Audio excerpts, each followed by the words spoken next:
여러분이 그렇게 춥지 않으시면 뒤에 히터 좀 꺼주시면 좋겠어요. 이 강단에 좀 너무 뜨거워가지고요. 예. 오늘 우리 빌립보서 2장의 말씀을 보겠습니다.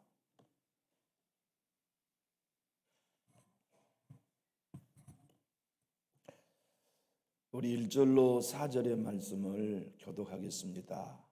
신약성경 318페이지 빌립보서 2장 1절로 4절입니다.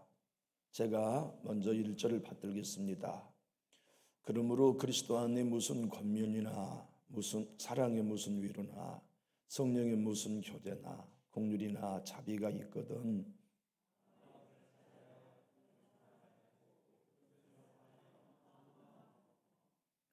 아무 일이든지 다툼이나 허용으로 하지 말고 오직 겸손한 마음으로 각각 자기보다 남을 아껴 여기고 각각 자기 일을 돌볼 뿐더러 또한 각각 다른 사람들의 일을 돌보아 나의 기쁨을 충만하게 하라. 아멘. 그리스도인이라면 누구나 갖는 소원이 있죠. 똑같은 소원입니다. 자기가 섬기는 교회가 평안한 거예요. 내가 출석하는 교회가 평안하는 것보다 그리스도인들이 바라는 더 큰 소원은 없을 거예요. 바울도 그랬어요. 자기가 개척한 교회가 다 평안하기를 바랬고 또 떠나간 교회가 다 평안하기를 바랬죠. 특별히 빌립보 교회는 더 평안하기를 바랬어요. 자기를 제일 사랑해 준 교회였으니까요. 교회가 시작된 날부터 지금 사도 바울이 순교를 앞두고 감옥에 있을 때까지 헌금을 끊임없이 제공해 준 교회가 빌립보 교회였으니 빌립보 교회가 평안하고 든든하기를 바라는 꿈은 컸을 거예요.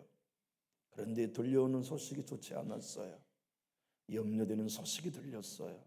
그것이 뭐냐면 교회 안에 갈등이 커지고 있는 거였어요. 하나 되어야 할 교회가 깨어지고 부서져서 서로 반박하는 소리가 감옥에 있는 바울에게 들렸을 때 바울의 마음이 찢어지고 아팠어요. 빌립보 교회를 향하여 바울은 뭐라고 말씀했냐면 내가 하나님 앞에 가면 내 자랑 면류관이 바로 당신들입니다. 그만큼 나는 당신들을 소중히 여기고 빌립보 교회를 내가 사랑했습니다. 그런데 웬일입니까? 그 교회가 지금 이토록 갈등하고 있다니, 다툼하고 있다니 이게 웬일입니까? 빌립보 4장 1절을 보면 이 교회를 향한 바울의 마음이 읽혀져요. 그러므로 나의 사랑하고 사모하는 형제들, 나의 기쁨이요 면류관인 사랑하는 자들아, 이와 같이 주 안에서 서라. 내 사랑, 내 기쁨, 내 면류관이라고 자랑스럽게 여긴 빌립보 교회가 다툼이 일어났어요. 진정이 안 돼요. 그 갈등이 커지고 커져서 교회의 본질이 흐트러질 만큼 위기에 꽉 차버렸어요. 그것을 전해 들은 사도 바울은 너무나 마음이 아파서 교회 내의 갈등을 해소하는 원리, 교회가 서로 분쟁하며 아파할 때 해결할 수 있는 원리를 오늘 본문을 통해 말씀해 주고 계시죠. 교회가 하나 되는 것은 목사만의 소원은 아니죠. 저도 어릴 때부터 교회를 늘 다녔습니다마는 저희 고향 모교회는 평안할 날이 없었던 것 같아요. 저도 저놈만 생각하면 마음이 아파요. 저는 그때 어릴 때 우리 모교회가 늘 분쟁이 있었는데 어른들이 이해가 안 됐어요. 난 어릴 때 그 이해가 안 됐어요. 왜 교회에서 싸우지? 그리고 싸우면 왜 안 말릴까? 교회가 서로 싸우면 성도들이 다 뒷짐만 보고 구경만 하는 것처럼 보였어요. 안 말려요. 해결하려고 하지 않았죠. 제가 저희 모교에서 태어나 모교에서 고등학교를 졸업할 때까지 저희 모교에는 분쟁이 없었던 때가 없었어요. 항상 시끄러웠어요.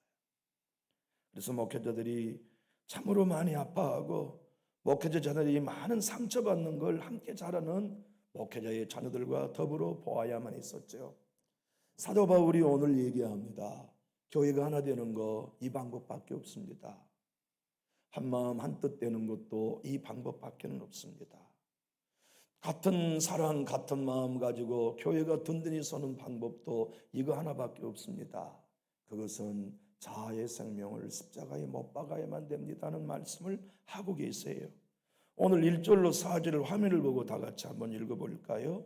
그러므로 그리스도 안에 무슨 권면이나 사랑의 무슨 위로나 성령의 무슨 교제나 긍휼이나 자비가 있거든 마음을 같이하여 같은 사랑을 가지고 뜻을 합하며 한 마음을 품어 아무 일이든지 다툼이나 허용으로 하지 말고 오직 겸손한 마음으로 각기 자기보다 남을 낫게 여기고 각각 자기 일을 돌볼 뿐더러 또한 각각 다른 사람들의 일을 돌보아 나의 기쁨을 충만하게 하라. 아마 제가 생각할 때요, 성경에서 가장 긴 문장이 오늘 본문 같아요. 왜 그런가 금방 아시겠죠? 1절로 4절이 한 문장입니다. 주절이 마지막에 있어요. 주절이 나의 기쁨을 충만하게 하라.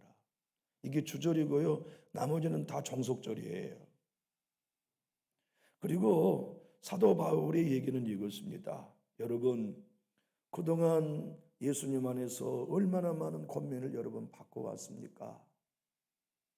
그 권면으로 위로받고 격려받는 게 얼마나 많았습니까? 그거 사실 아닌가요? 1절의 얘기예요. 4가지. 두 번째는 여러분, 교회 안에서 여러분들과 함께 더불어 신앙하는 동안 얼마나 많은 사랑의 위로와 성령의 교제와 긍휼과 자비를 많이 받았습니까?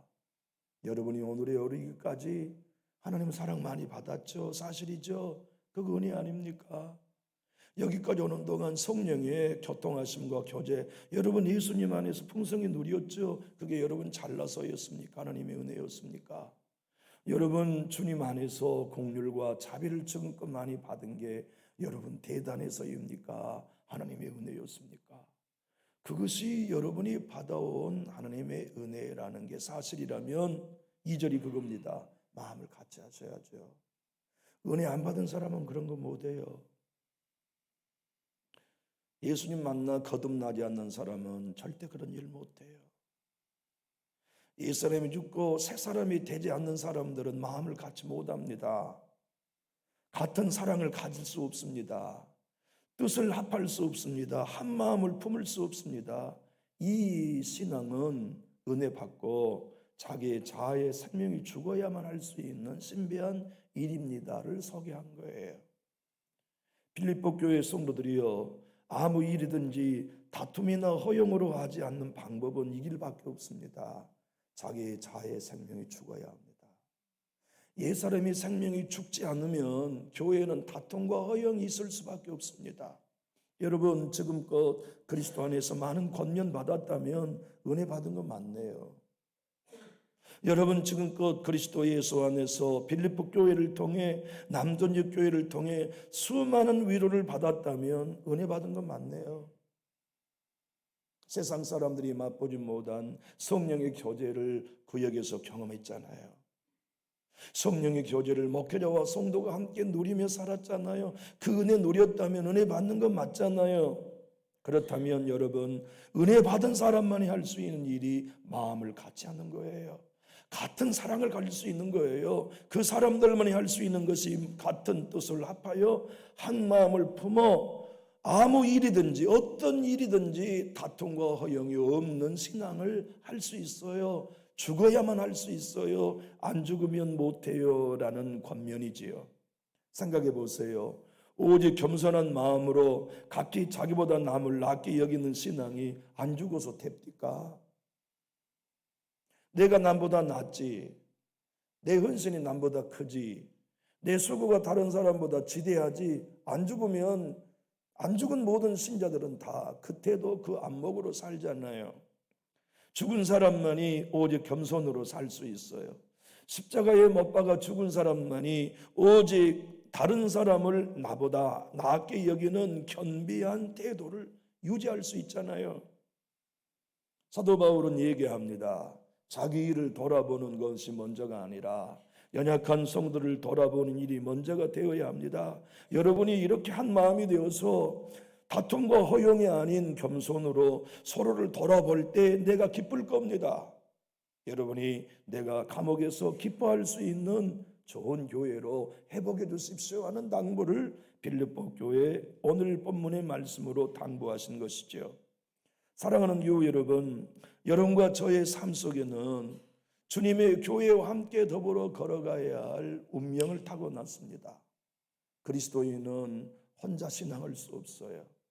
그리스도인은 누구나 다 교회에 속하게 하셨고 교회를 통해 은혜 받게 하셨어요. 교회가 생명의 젖줄이에요.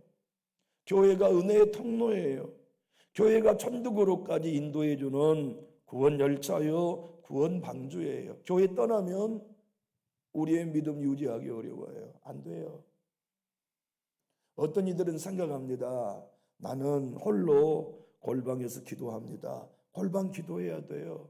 그러나 골방의 기도 전에 내 집은 만민이 기도하는 집에서의 기도가 전제된 상태에서 홀로 기도해야 기도가 유지되는 것이지, 더불어 기도하는 전제 없이 홀로 기도하는 신앙은 영적 세계를 돌파하기가 어려운 거예요.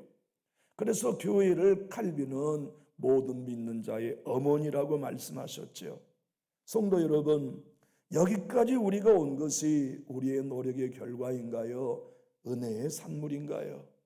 여기 목사가 제가 된 게 제 열심히 노력하여 신학교 졸업해서 된 것일까요? 하나님의 은혜가 인도하신 결과일까요? 장로님들이 되신 거, 권사님들이 되신 거, 시험이나 어려움을 이겨내고 성령의 조제를 누릴 수 있었던 모든 게 다 여러분의 열심 있는 신앙의 결과인가요? 은혜의 선물인가요?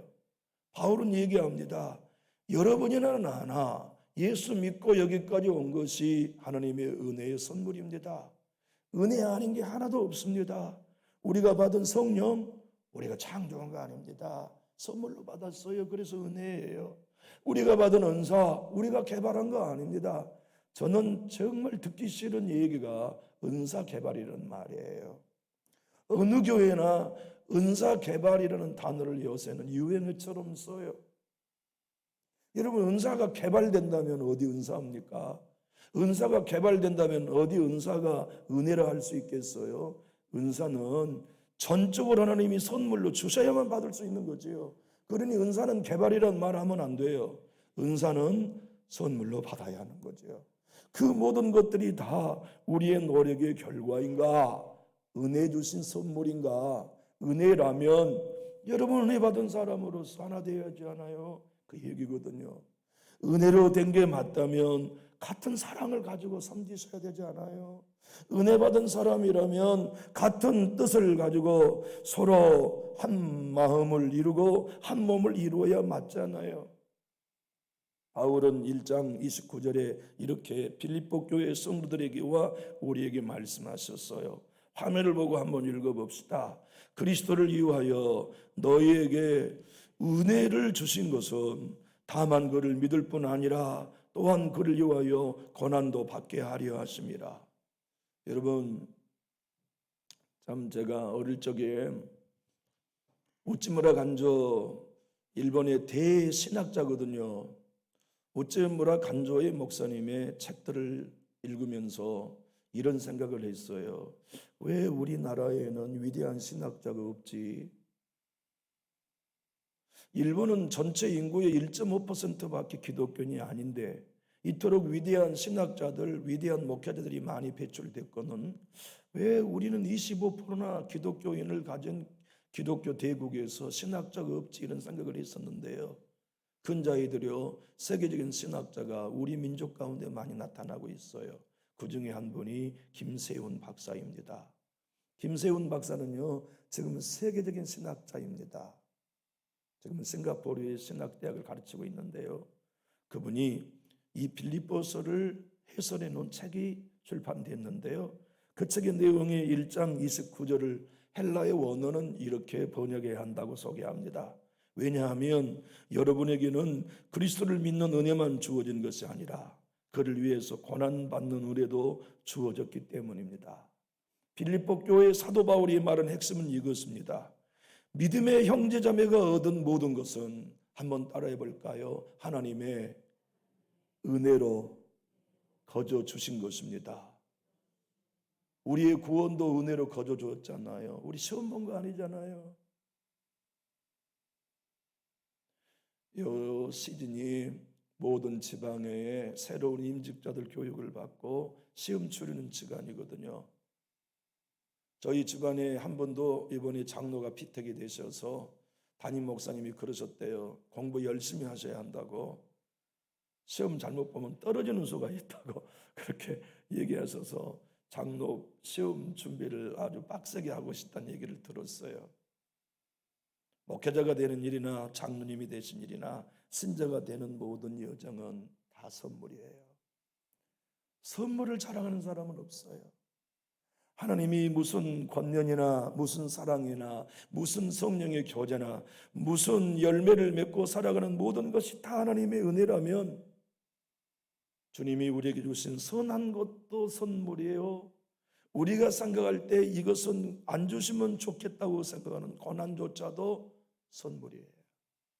그 고난이 우리를 깎으시고 그 고난이 우리를 청결하게 하시고 그 고난이 우리를 겸손하게 하시고 그 고난이 한 마음 되게 하신다면 사도 바울은 고난조차도 하나님이 은혜로 주신 선물이다. 그것을 한다면 여러분 아파하는 걸로만 아파하지 말고 하나 되십시오. 하나 되십시오. 바울은 빌립보 교회 성도들에게 두 가지는 하지 말고 세 가지는 하십시오. 두 가지 교회가 하나 되게 하는 일에 성도가 해서는 안 될 두 가지 다투지 마십시오. 허영으로 신앙하지 마십시오. 당부해요. 여러분 다툼이라는 말 그대로 싸우는 것 아닙니까? 허영이란 말 그대로 바람든 거거든요. 날넘은 거잖아요. 목회자가 절대 해서는 안 될 일, 절대가 빠져서는 안 된 게 허영이잖아요. 이제부터 나도 교회가 안정되니까 해외여행은 1년에 3번은 다녀야 되겠다. 바람 드는 것 말이요. 이제부터 교회가 안정되었으니 나도 낚시나 다니면서 목회해야 되겠다. 이 바람 든 것 말이요. 이제부터 나는 강단에서 할 말은 해야 되겠다고 하는 이 바람, 이 허영이 빌립보 교회에도 그렇고 이 땅의 모든 교회에도 갈등의 요인이 되고 있음을 바울은 지적한 거예요. 두 가지는 하지 말라. 다툼과 허영. 그리고 세 가지는 하라. 그것이 오늘 본문 3절입니다. 한번 3절을 읽어봅시다. 오늘 본문 3절을 읽어보면 이렇게 표현합니다. 아무 일이든지 다툼이나 허용으로 하지 말고 오직 뭐다라고요? 겸손한 마음으로, 첫 번째 겸손한 마음으로 신앙해라. 두 번째는 각각 자기보다 남을 낮게 여기며 신앙해라. 셋째는 각각 자기 일을 돌아볼 뿐 아니라 다른 사람의 일도 돌아보아라.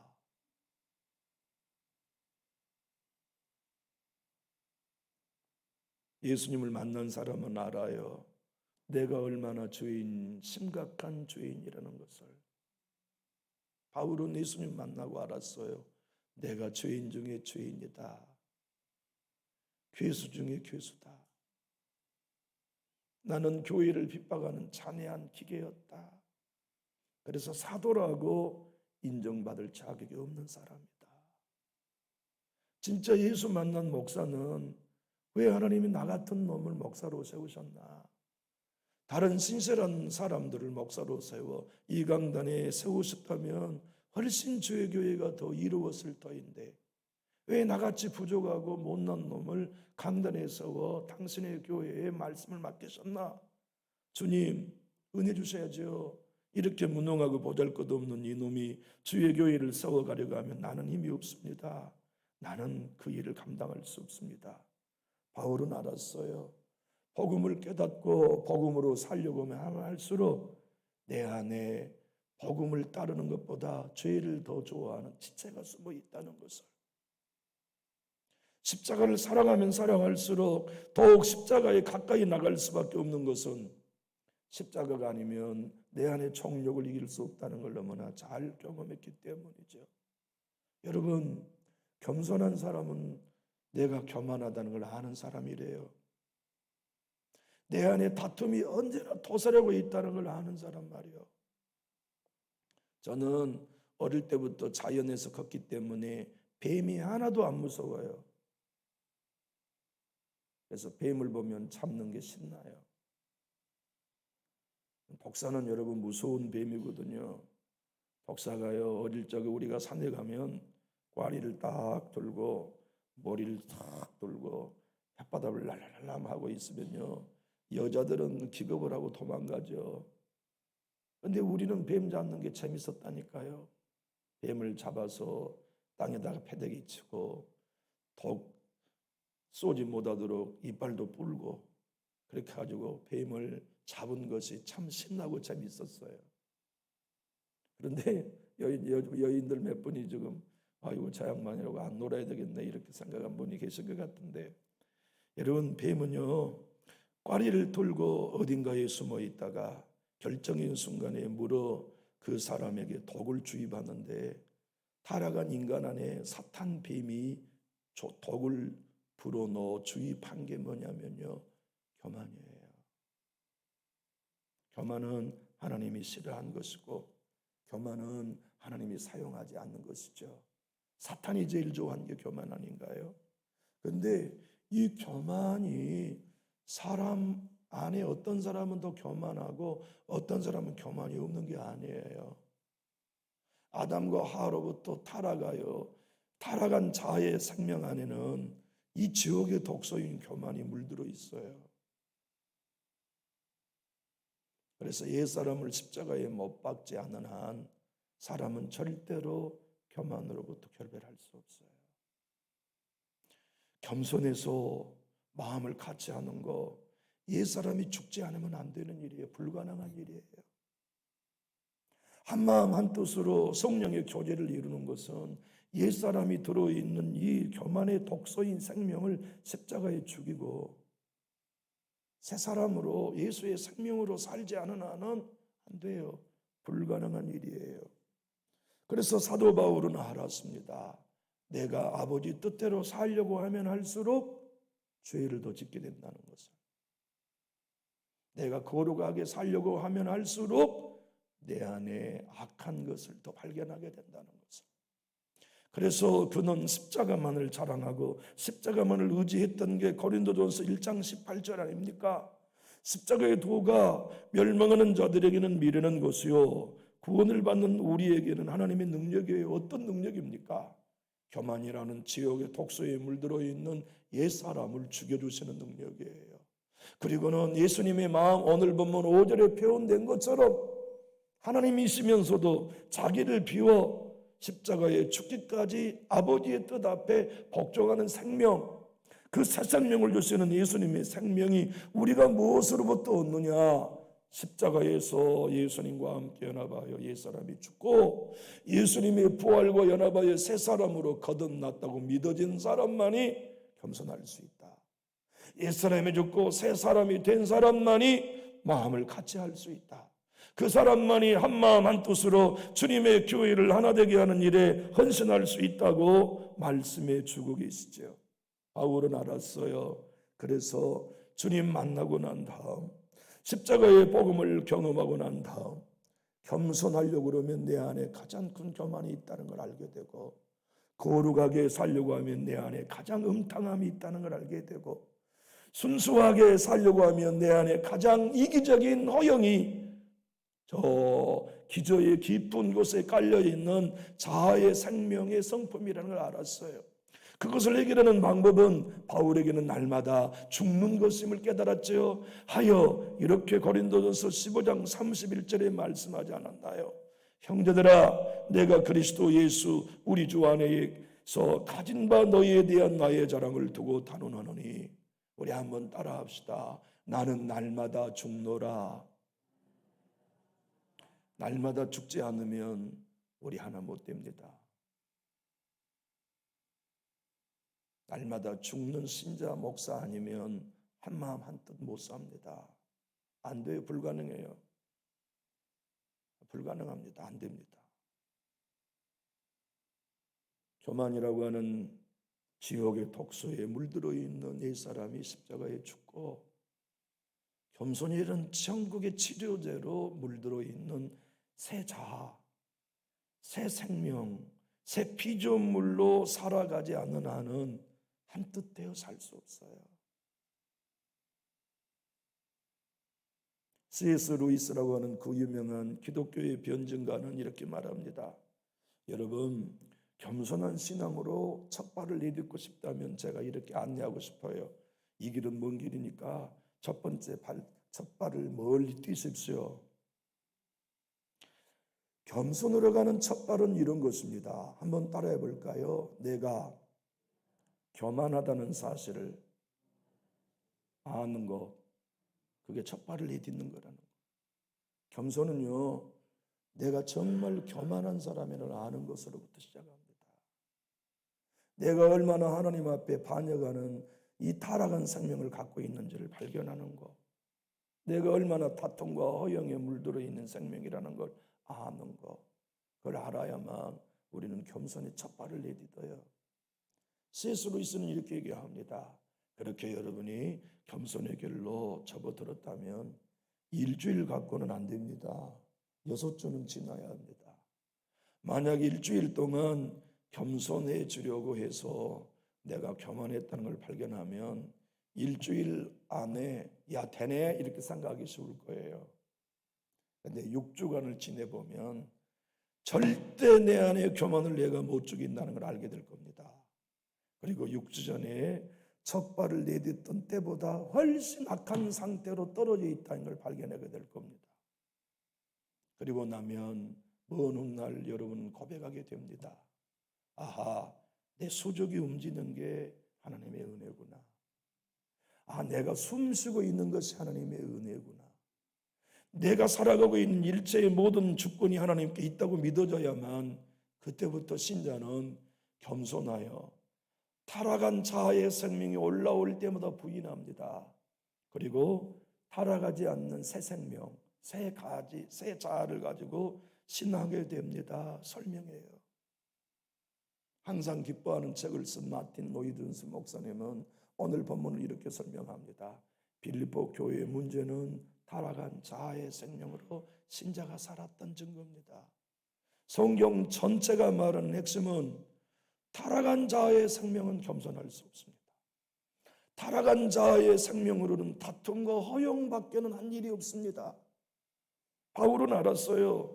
예수를 만나보니 주님과 함께 교제해보니 내 안에 나를 드러내고 싶어하는 이 허영, 자기의 조금만 수고해도 칭찬받고 싶어하는 이놈의 자아, 조금만 앞장서 교회에 먼저 오면 늦게 온 사람 정지하고 싶은 이 자아, 조금만 11조 제대로 드리면 11조 안 드린 사람 꼬집고 싶은 이놈의 자아, 조금만 다른 사람 대접하면 차 한 잔 대접하지 않는 인생 정지하고 있는 이놈의 자아, 이 타락한 자를 거룩해 지면 거룩할수록 발견하게 되어서 못하게 됩니까? 십자가에 날마다 죽지 않으면 도무지 예수 따를 수 없다는 걸 발견한 거지요. 그리고 살면 살수록 노력으로는 이게 안 된다. 의지로는 안 된다. 열심으로는 안 된다. 내 주님이 십자가를 통해 선포해 주신 복음 그대로 복음에는 하나님의 의가 나타나서 믿음으로 믿음의 이득이 하나니 기록된 바 오직 의인은 믿음으로 말미암아 살리라 함과 같다는 말씀, 로마서 1장 17절의 말씀처럼 새 사람으로 사는 건 노력으로 안 된다. 오직 믿어야만 된다. 나는 이제부터는 내가 이룬 게 아니라 예수께서 십자가로 이루신 걸 나는 믿을 거야. 나는 이제 의인의 삶인 건 내 열심, 내 노력의 결과가 아니라 하나님의 은혜가, 십자가의 공로가 그 일을 이뤄놓으신 걸 나는 믿고 나의 것으로 받아들일 거야. 이렇게 확신하는 사람만이 우리는 옛사람이 아닌 새 사람으로 살아요. 그렇게 날마다 죽고 날마다 자기를 부인하는 사람만이 뭐 할 수 있습니까? 다툼과 허영을 졸업할 수 있어요. 그리고 남을 나보다 낫게 여기는 신앙이 가능해요. 그래야 한 마음, 한 뜻, 한 사랑, 성령의 교제가 가능하죠. 지난번에도 말씀드렸습니다마는 26살에 목회를 시작하여 돌아가신 74살이 되기까지 목회를 했던 영국의 작은 거인 아이작 와츠 목사님의 찬송이 우리 찬송가에 많이 있어요. 그분이 자기 인생의 가장 핵심적인 시간에 내가 어떻게 하면 예수님을 따라갈까?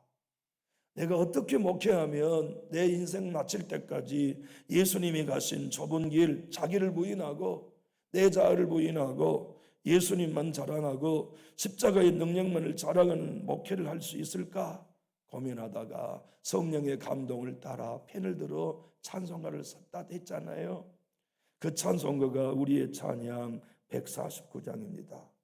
주 달려 죽은 십자가 우리가 생각할 때에 세상에 속한 욕심 헛된 줄 알고 버리네. 십자가에 아니면 버릴 수 없어요. 안 버려져요. 십자가에서 어떻게 버립니까? 옛사람이 죽어야 돼요.